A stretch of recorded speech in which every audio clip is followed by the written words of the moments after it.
L'Éthiopie est 4 à 5 fois plus grande que l'Allemagne. Le pays partage ses frontières avec la Somalie, le Soudan, le Kenya, l'Érythrée. Deuxième pays d'Afrique par sa population, l'Éthiopie est le 9e pays du continent par sa superficie.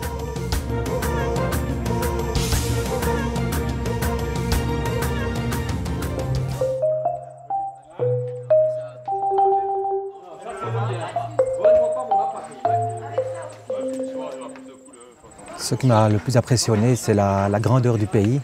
C'est un pays qui est gigantesque, avec une population très... Je veux dire, il y a énormément d'enfants. On voit des enfants sur des kilomètres, on pédale pendant 50, 70 kilomètres. Il n'y a jamais 100 mètres sans rencontrer une tribu ou des enfants qui nous courent après. C'est vraiment très impressionnant.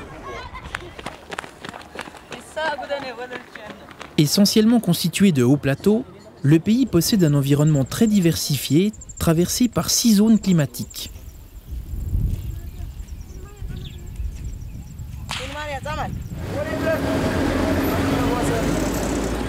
Addis Abeba est située à 2400 mètres d'altitude. C'est la 4e capitale la plus élevée au monde. Elle compte plus de 4 millions d'habitants.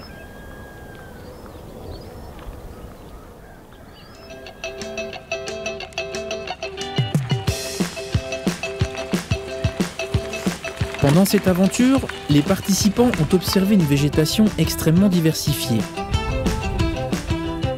Dans les régions des hauts plateaux, comme ici à Shencha, le climat est plus tempéré et le sol plus riche. C'est dans ces régions qui constituent le cœur historique de l'Éthiopie que l'on trouve encore aujourd'hui la majeure partie de l'exploitation agricole.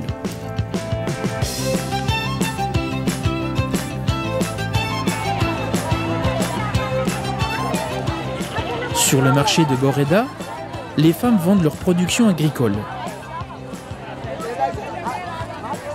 C'est aussi l'occasion pour les cyclistes de rencontrer la population.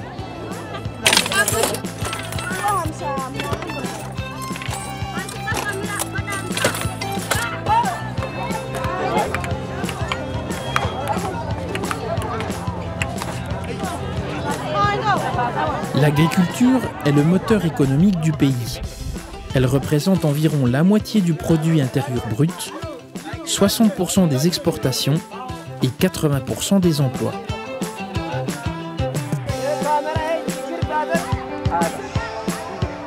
L'élevage de bétail est aussi une activité importante pour le pays.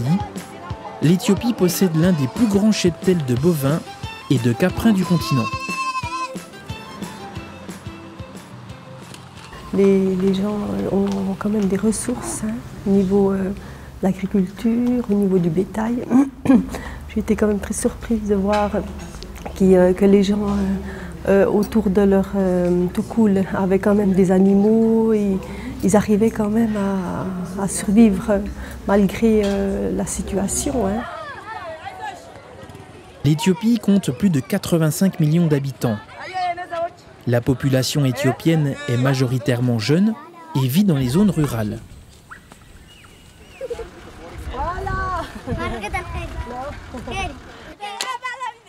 C'est le 8e jour de l'aventure. La tribu Amar offre un spectacle de danse improvisé aux cyclistes.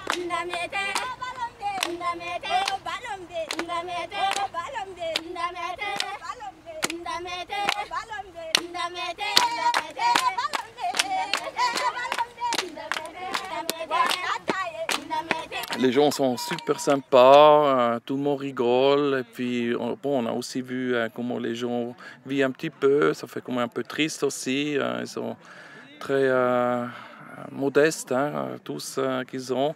Mais les enfants rigolent, ça c'est important.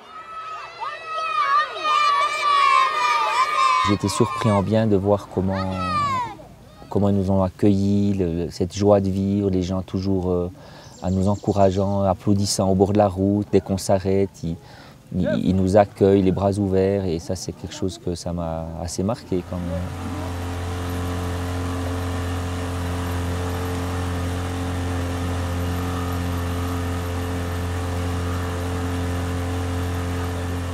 Petite balade sur le lac Chamo.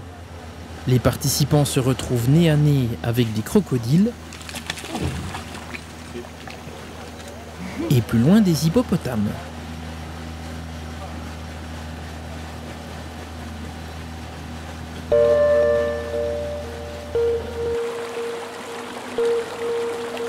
L'Éthiopie possède de nombreux cours d'eau.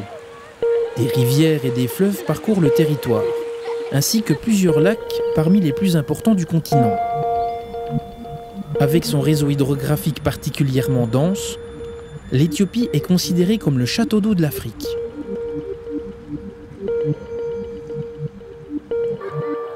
Pourtant, l'alimentation en eau potable est un problème essentiel, tant au niveau de l'accès à l'eau potable que du traitement des eaux. Seuls 22% de la population a accès à l'eau potable. Ici, à Kulito, les Éthiopiens parcourent plusieurs kilomètres pour s'approvisionner en eau potable.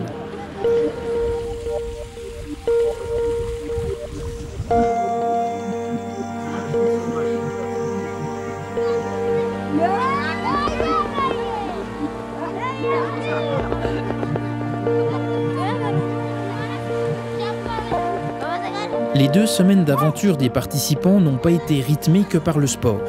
Ils ont aussi vécu des moments inoubliables avec les locaux. Ici, ils découvrent le village de la tribu Konso.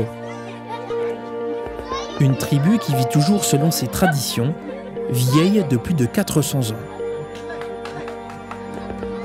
Les paysages de Konso sont inscrits au patrimoine mondial de l'UNESCO depuis le mois de juin 2012. Une inscription qui fait de l'Éthiopie le pays d'Afrique qui compte le plus grand nombre de sites protégés.